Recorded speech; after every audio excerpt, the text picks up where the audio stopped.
And he did a great segment last night where he shared with everybody some really sensible tips for things you can do with your mortgage, your car insurance, any outstanding loans, credit card debt. A lot of good insights from former IRS employees and various financial experts that was really helpful. Some ideas that I'm going to try to apply. And frankly, they're good ideas even if we're not having a financial crisis, which, I mean, make no mistake, we are. This guy's backing up. We are, and I mean, it's going to get worse. This is like day 3 of the financial crisis, basically, of nobody being at work, almost no businesses being open. I mean, here, this is a lunch place. I've been pre-recording these videos and then going back to the apartment and streaming them directly, because as I walk around these large areas of the city, you know, the cellular, I don't know that person, the cellular reception varies, and typically when I do these walking around live streams, you know, it can cut in and out and people get annoyed by that. I thought about doing it so I could maybe try to get comments going, but I don't have enough hands. I have one phone controlling this and one as the camera. So, you know, there's a lot of people sending me links and information. Obviously, everybody has a lot of time on their hands right now. So it's maybe a good opportunity for people to go and review some of the past videos. There's thousands of free videos that people can watch on the Jason Goodman YouTube channel, the main home of Crowdsource the Truth, and Crowdsource the Truth 2, the backup channel. And of course, for people who are financially secure and aren't worried about their short-term financial well-being, we've got the sponsor exclusive videos on patreon.com/crowdsourcethetruth and subscribestar.com/crowdsourcethetruth. What I'm doing right now is a little follow-up to yesterday's visit to Presbyterian Hospital. I don't know what people think about the fact that so many ambulances were sitting there idle. Of course, it's not necessarily direct evidence of anything other than a lot of ambulances sitting there at the hospital. I think that, you know, given what we're being told, an incredibly serious, unprecedented viral pandemic, so severe, well, those guys are still working, so severe that it requires a virtual shutdown of the most populous city, the economic heart of the United States of America, shutting down New York. I would think a big hospital like Presbyterian would be busy, would be dealing with some patients, would have their ambulances dealing with downtown. People might have noticed the few people, the 4 people, 5 people, whatever it was, hanging out outside the hospital appeared to be Asian. I don't know what that means, but that hospital is close to Chinatown, so that may not be atypical of what you would normally, you know, people you would see waiting at that hospital. So what I'm doing now is I am going across town here to NYU Langone Hospital, getting some radio interference on the mic. So here we go, this is the level of traffic today. I'm not staying in the bike lane, I'm in the crosswalk. Very low traffic yet again. You know, we're at a point where even more than usual, traffic lights in New York City have become suggestions. Let's see if I get out of this. Some radio interference here. I don't know what that is.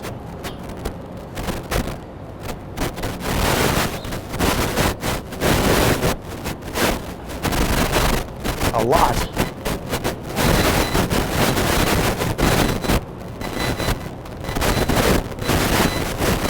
Down here.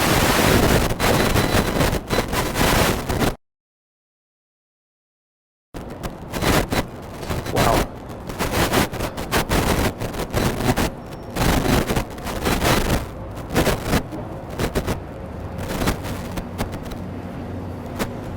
Okay, so I turned the corner and it stopped, so perhaps there's some radio communication that's in use. A lot of police presence, obviously. They've got to be concerned. Such an unusual situation.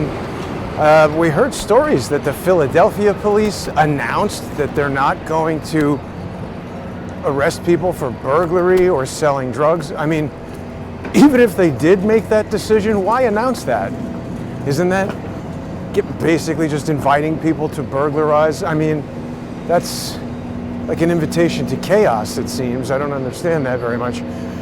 But everybody in New York that I speak to is still very concerned about this prospect of a citywide lockdown, this so-called shelter-in-place policy that we may see. Governor Cuomo seemed to think that was not necessary, whereas Mayor Bill de Blasio was calling for it. This lingerie shop is apparently open for business. If anybody needs, it makes sense. I guess if you're sheltering in place at home with your loved ones, perhaps lingerie would be useful right now. Subway remains open. It is totally legal to be walking around. There are plenty of people walking around without masks. I'm still waiting for a member of the medical community to get in touch and explain to us how, the question is not how can a virus be contagious if you don't have symptoms.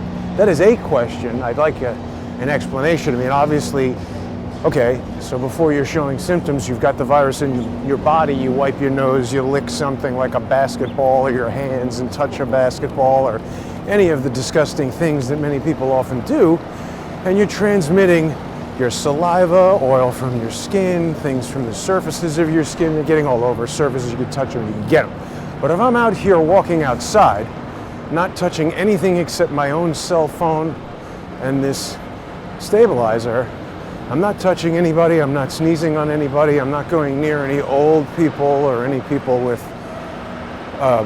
immune system conditions, so I don't think I'm putting anybody at risk. And certainly if you're in a high-risk group, don't go walking around Midtown Manhattan right now. Here's a business. Bondi Sushi remains open. I guess it's takeout. Yeah, I mean, all these restaurant owners are told by the city to close. Let's talk about that for a second. Everyone's kind of excited about this idea of getting $1,000. And I mean, I understand who doesn't want $1,000. Even if you're rich, $1,000 is $1,000. That's a lot of money. However, I want people to really be cautious about that, because it seems like a trick. If somebody offered you $1,000, you want to know what you're giving to get that 1,000. I don't know if $1,000 might not seem so appealing if the person wanted to take your leg or something, or a kidney. Seems like a bad deal. Another thing I've been noticing as I'm walking around town is these city bikes. Nobody's riding them. Usually it's quite difficult to, I don't really use City Bike, but I walk by it all the time and they're mostly empty. The smoke shop, bong store, is open. So here, look at this. Doesn't seem like a single City Bike is in use. There's one gone, two gone. So perhaps there are still tourists and people enjoying the weather. It is beautiful. Can people see the Empire State Building there? Oh, I should go up. I wonder if the Empire State Building remains open.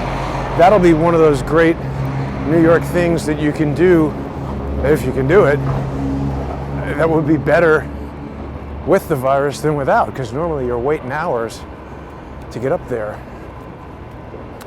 So yeah, this $1,000, I don't know, that's straight socialism. I don't know why it's amazing to me. I remember being a kid and seeing, in the newspaper and television and films, the Soviet Union, you had people waiting in line for bread, using newspaper instead of toilet paper because they had to wait in line for toilet paper. And now everybody is enthusiastic here in the United States to receive your $1,000 government check and then wait in line for toilet paper and bread. Sorry, come back tomorrow, no meat today. how did this happen? I mean, this is literally, all of us are in a friggin' Twilight Zone episode here, and everybody is just like sheltering at home with hand sanitizer and waiting on this $1,000, counting up how many kids they have. I understand that this was a bill introduced by Ilhan Omar. Anything happening with the NYPD relative to coronavirus? Every single officer and EMT that I've spoken to, when I've asked them about it, they say things like they're not at liberty to discuss it. Is there any possibility that there's some sort of biohazard pandemic training going on right now, some sort of resilience test? I'm not aware. Have you seen any coronavirus patients at the hospitals? You've been around the hospital? I've never been in a hospital. I haven't. All right, thanks. Be safe. Well, that was nice of him to talk to me.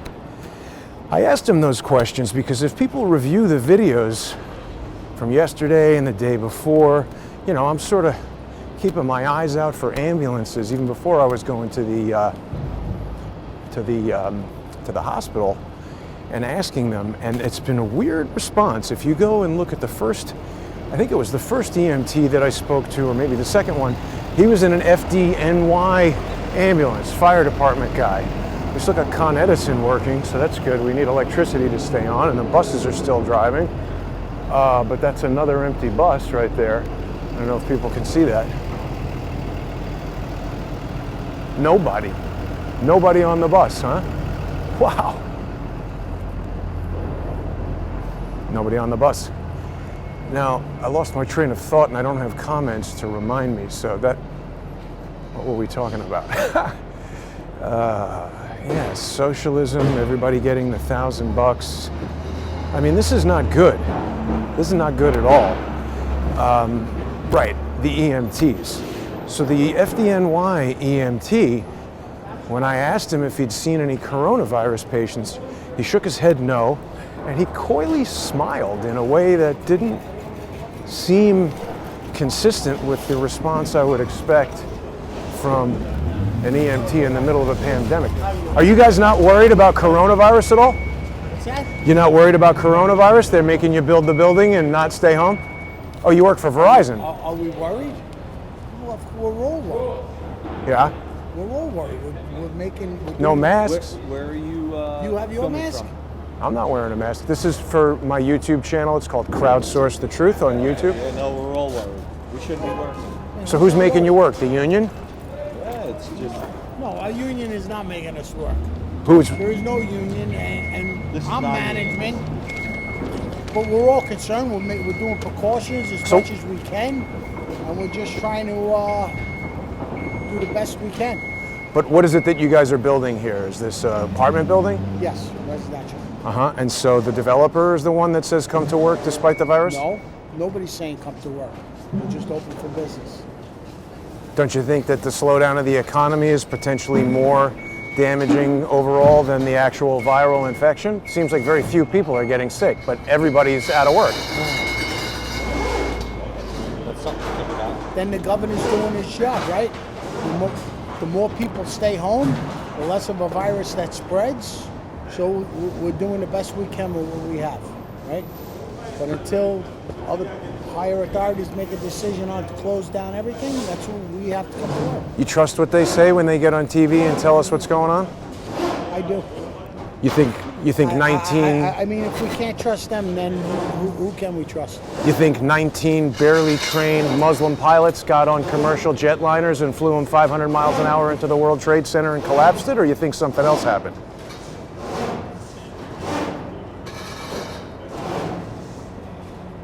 That's Deep now. yeah, it's deep. Yeah. All right, fellas, take care. Yeah, thank you. I don't trust anything the governor, the mayor, I don't trust anything any of those guys say. And I got some questions about who's compelling Donald Trump to say what. I don't automatically trust Donald Trump either. Donald Trump is doing some things that I very much disagree with. But see, when I have guests on, it's a delicate balance, even if I disagree with the guests, which is frequent, sometimes, depending on the guest. more often than others. I don't want to be rude and confrontational with guests, so I guess this is kind of nice to be doing these walks where I can sort of just talk to everybody. Here's the Royalton. That's a very fancy hotel. Hotels are going to get bailed out, but I don't...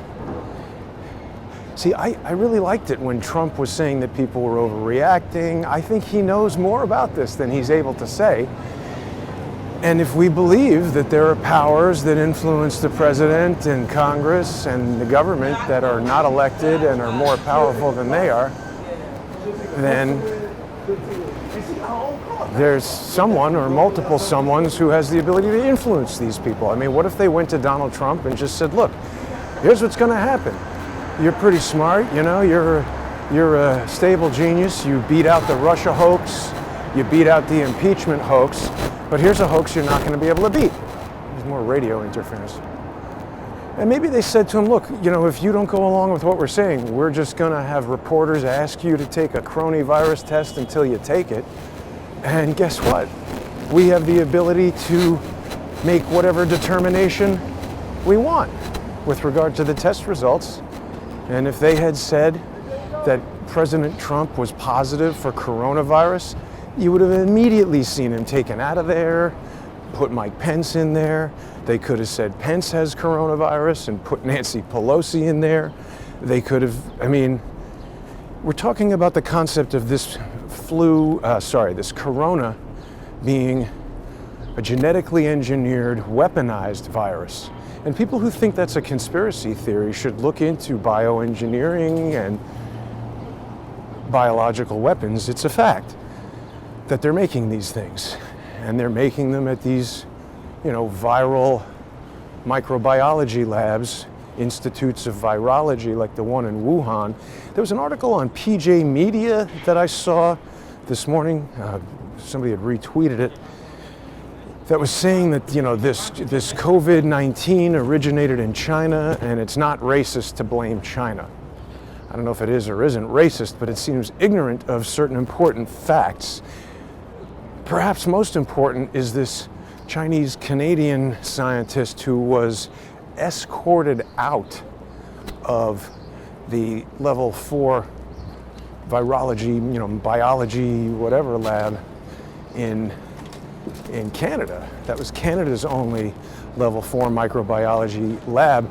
This scientist was escorted out for what has been described as a breach of protocol, but we haven't actually been told, you know, what specifically was done, what she was escorted out for.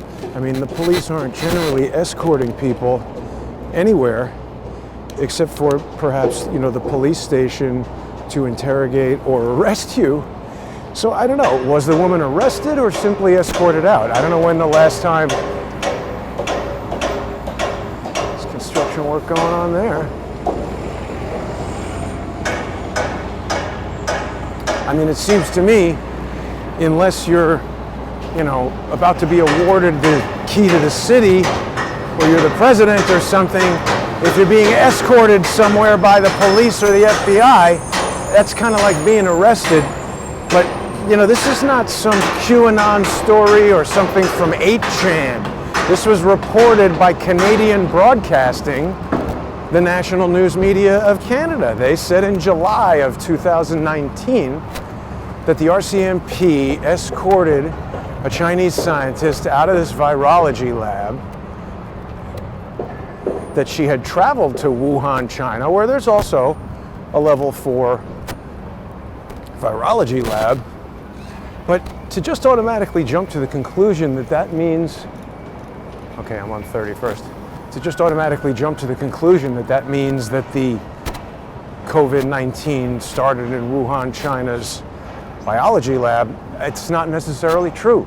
If someone wanted to make it appear that this virus began in China, couldn't they just take a vial of virus from Canada to China and dump it in somebody's bat soup? Or just, if it's so contagious, you just break it in the street, leave it in the airport, take it to the wet market, dump it on any, you know, live animal. I don't even know if people would notice how that kind of thing gets there. I don't know. Certainly experts in microbiology will have better input than me. So I'm walking east here to NYU Hospital. People can see it over there.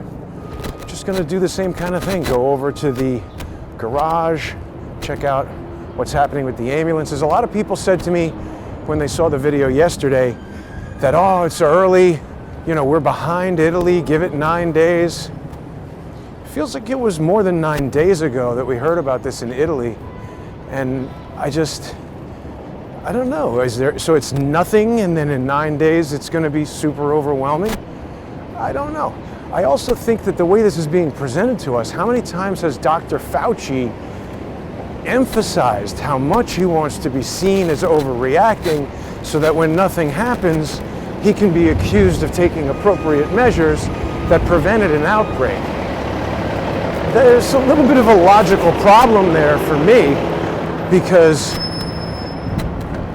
I mean, couldn't that logic also be applied if there is no outbreak whatsoever? I mean, again, I'm not saying that COVID-19 doesn't exist and that there is no virus.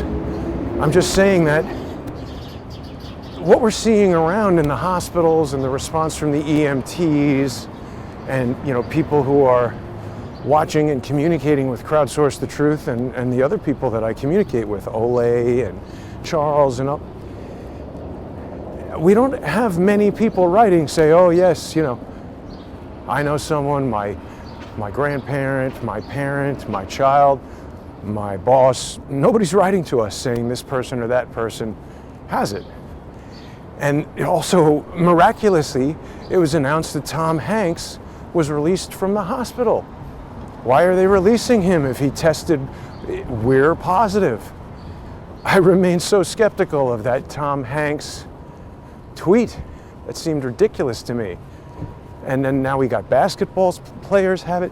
Like, is there a statistician out there who can kind of like figure out how many people there are in the United States, approximately how many celebrities and sports stars there are, how many people have this virus, and what the odds of any individual celebrity getting it are, and then figure out how many celebrities have announced that they have it, and create like a BS-o-meter and tell us how plausible it is from just a strictly statistical standpoint that people that we've heard of have it and no unknown people at these hospitals.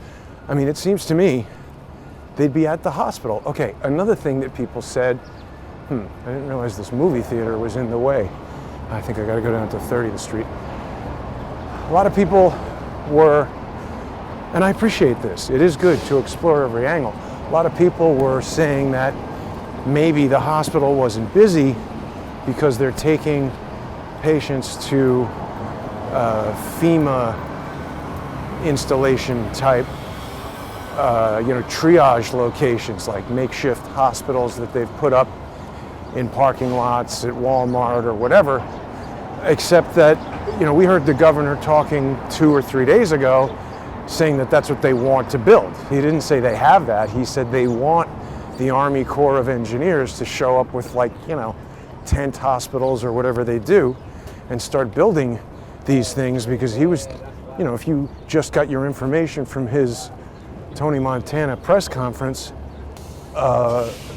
you would think the hospitals were overrun with sick and dying people and we were in a desperate situation. That is not what I see.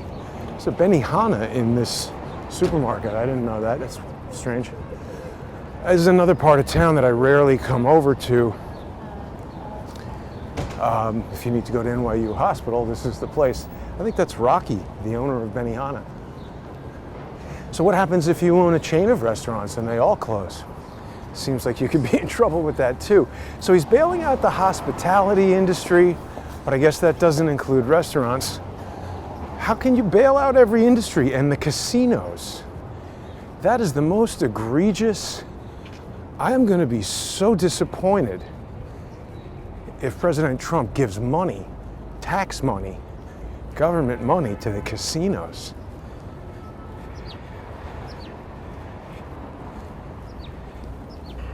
I don't know what to say. But it was also interesting to note that Joe Biden won the Arizona primary. They're closing everything, but not voting. Everybody's got to stay at home, but the election is still happening. I wonder if anybody other than Joe Biden voted in that primary.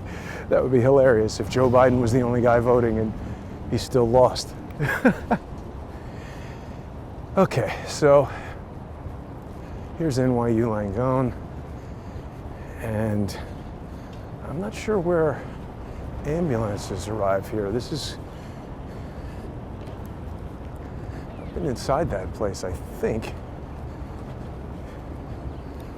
but I don't know.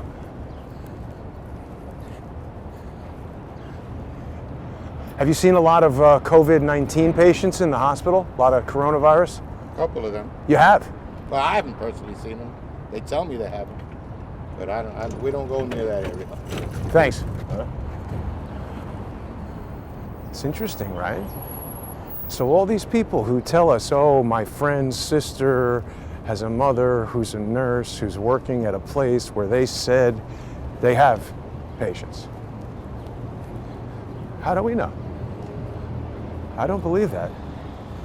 I just don't. I mean, it feels like it's already been 2 weeks since they've been saying it's going to double every week. Also, by the way, keep in mind when they tell you, oh, this is how this thing is going to spread, they are using like simulation models to determine how a particular virus spreads. And although I don't know anything about viral pandemic simulation, I know a little something about computer simulation. I was very involved in 3D animation for a long time, and there are various things that are done in 3D animation that involve physics simulations and things like that. And what I'm getting at is, with a computer, if you give it input that is incorrect or not reflective of what it is that you're trying to simulate, your result will be vastly off from reality, right? I mean, you take a piece of input and do some math to it. If you start with, 0.2 instead of 20, your final result will be much different. So I'm not seeing any ambulances around here. There was a garage that looked like a commercial garage in the front. Let's check that out. So what I'm getting at is, if they are basing their warnings on simulations coming from, let's say, other countries like China and Italy, and let's say we're getting inaccurate information from those countries for whatever reason, and then you do a simulation based on inaccurate input, you're going to get an inaccurate result and warn people about a lot of stuff that's actually just not going to happen. So, all right, so this is the entrance here. The Milton Halpern Institute of Forensic Medicine at NYU. So this is the parking lot. You guys leaving the hospital? Nope. So she had a mask on that said she's healthy. That's interesting.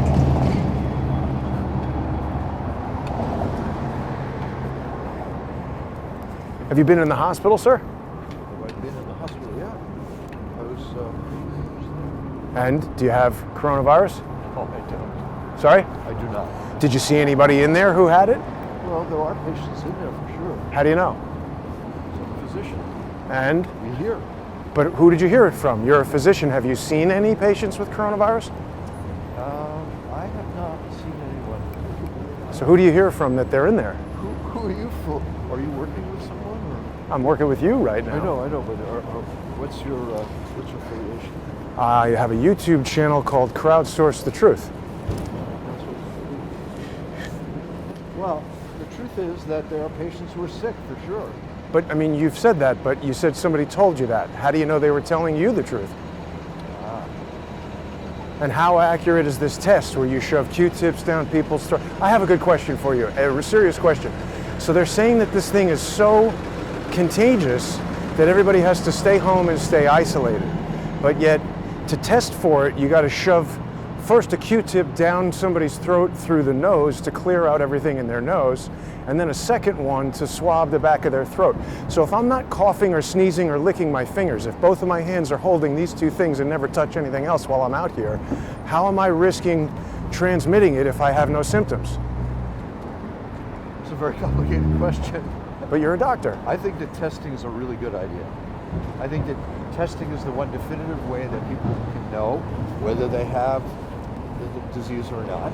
Every test has false positives and false negatives. And every test has to be viewed in the context of the person that is being tested and their clinical situation.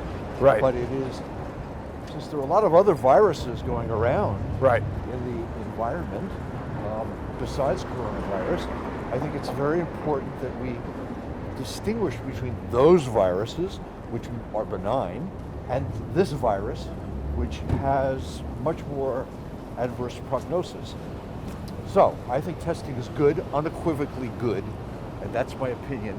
Sure. Now we're finished. Okay, is this a normal number of ambulances to be here? No, okay. What type of physician are you, sir? Okay, that's good.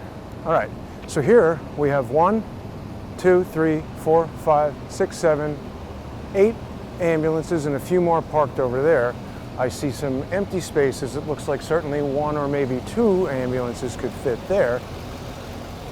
Obviously, these hospitals are serviced by private ambulance companies, FDNY ambulances. They appear to have a few ambulances that are their own, NYU Langone ambulances. But this looks like a lot of ambulances sitting here for there to be a citywide viral pandemic. I might be more convinced that there was an urgent pandemic if there was only 1 ambulance sitting here or no ambulances sitting here. But I find it weird that that doctor, he was helpful to some extent, but he didn't want to tell us what kind of doctor he was. He didn't want to really answer that question about how I could spread it by walking around here where there's nobody. So that's what they're using to try to convince me that I should stay home. Have you been dealing with a lot of coronavirus patients? Why are you closing the window? Have you been dealing with a lot of coronavirus patients? Huh, what does that tell you? Excuse me. Have you guys been dealing with a lot of coronavirus patients? Can't talk about it. That's interesting. Here's an ambulance pulling in. Is there a coronavirus patient in there? I don't know. Here's the main entrance, the Kimmel entrance. Are they related to Jimmy Kimmel?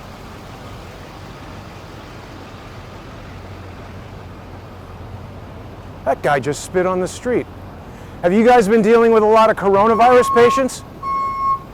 Have you been taking in a lot of coronavirus patients?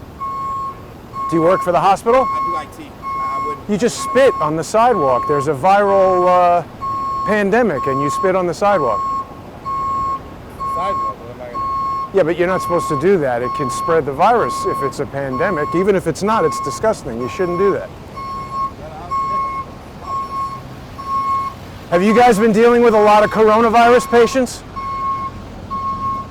Have you been dealing with coronavirus patients? Nobody wants to talk about this, and hospital employees are spitting on the sidewalk. What is going on? What kind of training is that? Were you just in the hospital, sir? Were you in the hospital? Oh yeah. Do you have coronavirus? No. Does anybody in there that you saw have it? No. I don't know. There's a guy coughing. That's nice. I'm not convinced. Why am I here? On the lunch break. You guys work in the hospital? No. I think the guy with the tag around his neck did. Oh, look, more ambulances. Wait. There's a lot of ambulances at the ready. Okay, so maybe in a couple days, all these ambulances will be flying around picking up pandemic virus people. But I mean, isn't that exactly how we're being set up? So that if everybody's home doing nothing and the economy crushes for a week or a month or until August, and then they say, see, nobody got the virus, we did a great job. I don't think that's the way you can address a problem. We need more information. Is it possible that my video from yesterday caused a situation where those people at the hospital radioed around to other hospitals and said, tell all your EMTs not to speak to this dope with a stabilizer and a cell phone?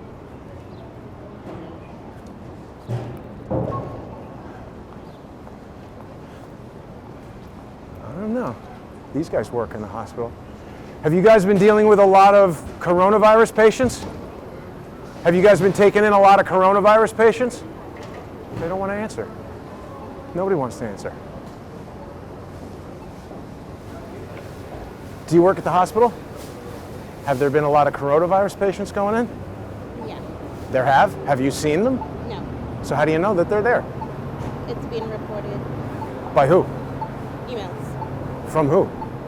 The directors. How do they know? Where are these patients? All the That ambulance. information I do not know. You'll have to speak to someone inside. Is there a public information officer or something for the hospital that would answer these questions? Because nobody really wants to answer them and no one has firsthand information. It's all emails and hearsay communications. All right, thanks. Yeah, I don't know. This is strange. You'd think the hospital would want to educate people as to what's going on. You seen a lot of coronavirus patients coming in? But there are these guys that test in the emergency. The ambulances have them. The people coming for tests all day. They're all healthy, the people coming in for tests. Right. Are you concerned at all visiting the hospital? He's on the phone.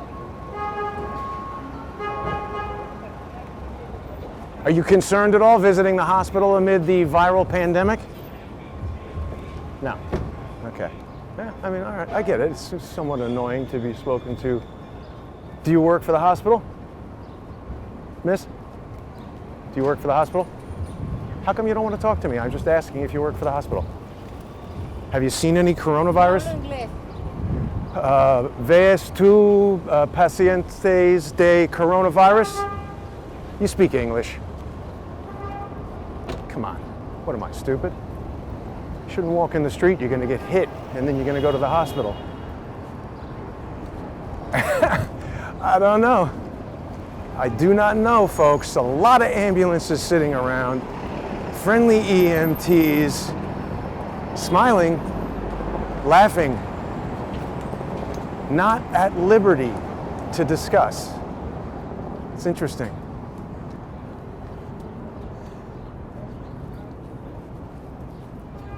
You work for the hospital? Where'd you get the shirt? Come on, you work for the hospital.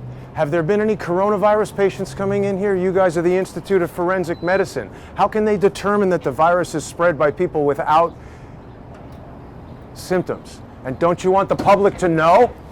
This is ridiculous, people. Okay, listen, I'm going to keep doing this as long as they allow people to come out and walk around, because I think we deserve answers. And we're not getting them. We're getting lies. We're getting deceit, misinformation, and you see how it works. So this woman who works for the hospital gets an email from the directors who, where did they get their information from? And she just accepts it as true, tells her family, tells her friends. I'm sure if I was from ABC News and I called up and arranged to come over there and speak to whoever, they'd have some very fancy person with credentials and a nice, sit-down interview where they'd be prepared with their scripted answers and the softball questions, and they'd tell us about how all this information is coming in, and they, out of an abundance of caution, are destroying the economy and turning the country socialist and making everybody desperate for $1,000 from the government so we can wait in line to buy toilet paper. No, something's wrong. Something's really wrong. Stay tuned, everybody.